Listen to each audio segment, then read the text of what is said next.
Lesson 4.5 is on dilations. This is the last of our transformations.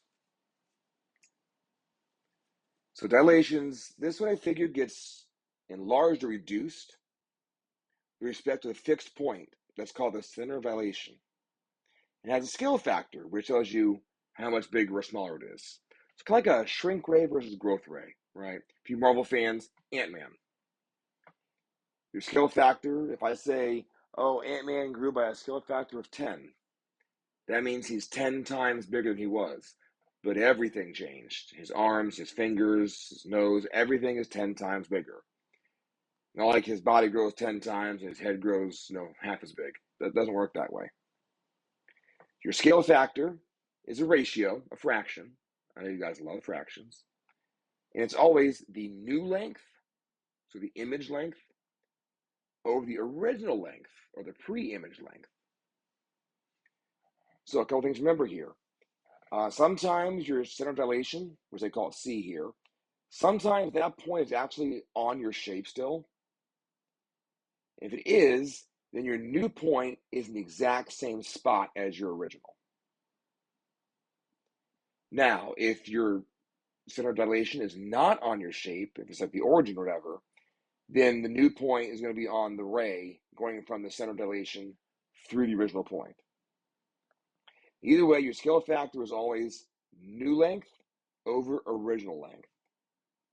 Remember, your angle measurements are the same.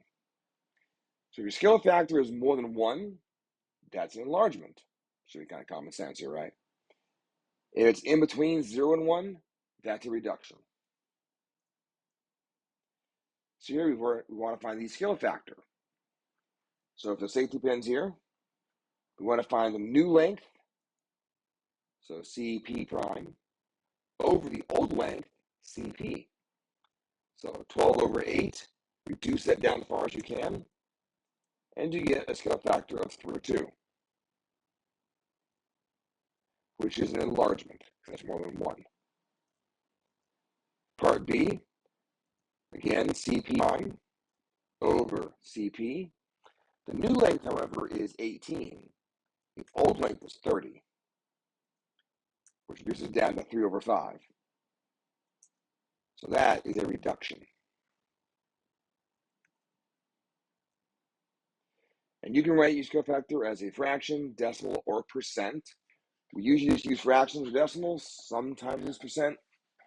I might say, oh, it's a 80% scale factor. Well, that would be 4/5 or 0.8, whichever you prefer. So your coordinate rule is super easy to work with. If your scale factor is k, and you're given the point coordinates, your new point would be k times x and k times y, which looks like this. So you have triangle ABC. We have our 3 vertices, and we're going to dilate it by a scale factor of 2. So all you got to do is say, well, my factor is 2, so that means 2 times x and 2 times y. So if A is at 2, 1, A prime is at 4, 2. If B is at 4, 1, B prime is at 8, 2. If C is at 4, negative 1, C prime is at 8, negative 2. So plot those, connect. Plot the new ones, connect. You can see there that it is definitely twice as large as the original. Your triangle side lengths are parallel, it's the same. That's not changed at all. The size changed, not the orientation. So we got a quadrilateral we're going to graph now. Your vertices, and a scale factor of 1/3. So since 1/3 is less than 1, you know it's going to be shrinking down, so it gets smaller. Same process though. Let's take all your coordinates and times them by 1/3. So your k prime becomes negative 1, 2. L prime becomes 0, 2. M prime becomes 1, 1. N prime becomes negative 1, negative 1. And graph and connect. And graph and connect.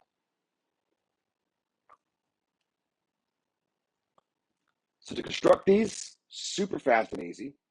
In this case, we're going to use the compass to do a scale factor of 2. It says use a point E outside the triangle as your center of elevation. So all you're going to do, step 1, is draw a triangle and put a point C outside of it. Looks like that. Now draw rays going from C through all 3 vertices. So a ray there, and there, and there. Now you're going to grab your compass, and you're going to measure distance from C to P.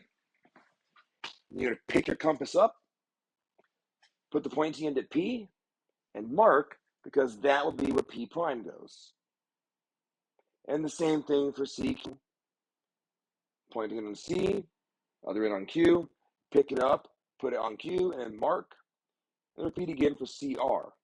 Those markings are all twice the length of your original distance.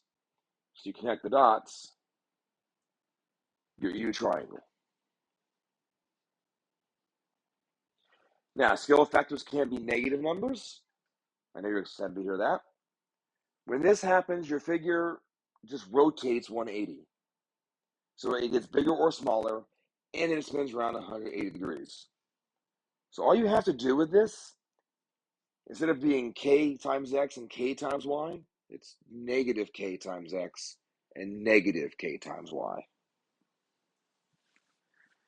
So if FGH, you get your vertices here, and you want to dilate this by negative 1/2. So if f is at negative 4 and negative 2, the factor of negative 1/2 means that f prime is at 2, 1. G of negative 2, 4 becomes g prime of 1, negative 2. And h of negative 2 becomes h prime of 1, 1. So plot your points, connect the dots, plot your points, connect the dots.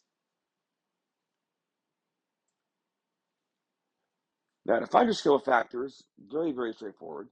We kind of did this in the very first example here. Just remember, it's always new length over original length. So as you're making your own stickers, your photograph is 4 by 4. The sticker image is 1.1 by 1.1.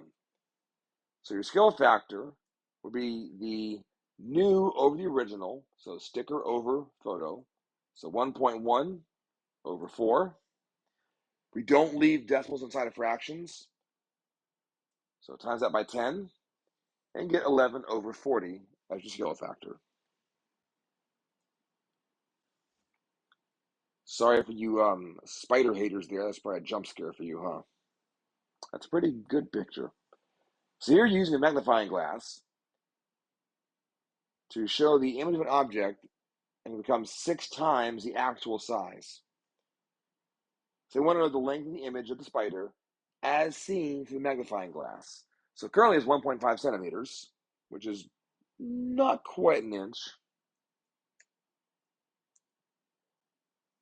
So image length over actual length equals your scale factor of k. So image length, we don't know, that's x. Actual length is 1.5. Your scale factor says 6 times, so that means that it's 6. And now solve. So x equals 9.